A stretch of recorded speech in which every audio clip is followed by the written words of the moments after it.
Sen, kailan niyo po planong maghalal ng Senate President? Sa oras na magkaroon kami ng pagkakataon magkaroon ng sesyon na ang Senado ay makapag-session uli. Which is, July na po ba ito? 27. Oo. Well, July 27 ang posibilidad, pero I will not be surprised if the President calls for a special session Okay. next week or the week before that. Or kasi merong mga matitinding na iwan dahil dito sa kababalaghan nung kasama naming ayaw pumasok. Meron kaming mga generals at mga colonels na dapat ma-confirm sa Commission on Appointments. Ang pinakamahalaga doon yung 5 general na magbe-birthday. Yung 5 yon, ang tagal nilang nagsilbi sa atin ng ilang pung taon nagsilbi sila. Ito magre-retire na sila dahil yung birthday nila papatak. Kaya ang kailangan doon, ang pinakamaganda nga naman is confirm yung appointments nila. So to a higher level nila bago sila mag-birthday. At saka yun ay nakapending sa Commission on Appointments. Hindi tinawag yung Commission on Appointments 3 beses na pwede. 3 Wednesdays yun dapat tinawag Nabitin.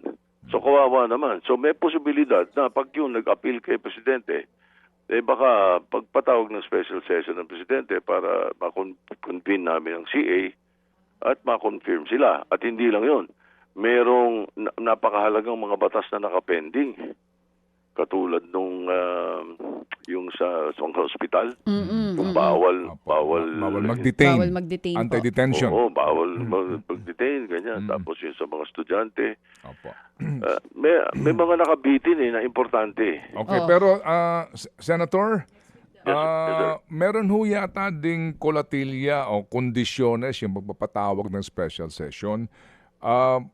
Sa inyong palagay, pwede niyong mailagay sa agenda yung pong paghalal ng Senate President? O dapat daw po specific lang yung purpose nung special session at baka kayo madeklarang illegal kung kayo gagawa po ng halalan para sa SP? Well, una sa lahat, mapapag-usapan yan. Pati sa Pangulo. Sapagkat sigurado kukonsultahin muna kami. Kung ano-ano yung dapat na pwedeng i-take up kung katatawag na special session. Pangalawa, anytime talaga Kung tutusin, anytime kami. We're in session. Anytime we can declare ourselves In session.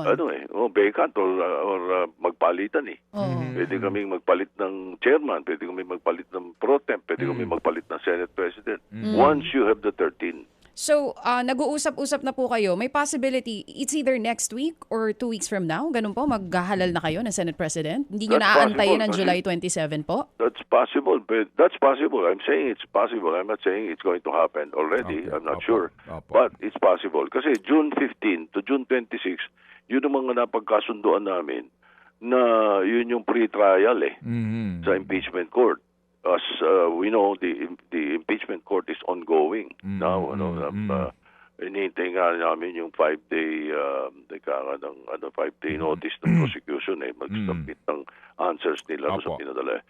So yung after that, June 26 ang end ng pre-trial, July 6 dapat mag-impeachment court kami. So, nagpasa kami ng rule na dumaan sa proper channel, which is na-file yung resolution, napag-usapan.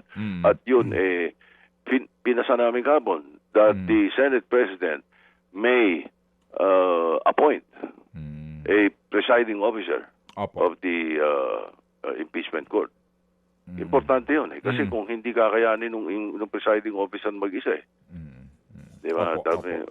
Kaya importanteng meron ganun. Wala sa rule namin dati yun Mga kapatid, patuloy po kayong tumutok sa 105.9 True FM para sa totoong balita, impormasyon, music, and entertainment. Mag-subscribe sa aming YouTube channel at podcast at sundan nyo kami sa Facebook, Instagram, X at TikTok sa True Network PH.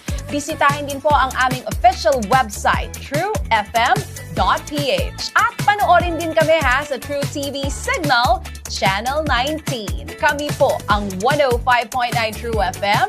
Laging true sa'yo, kapatid.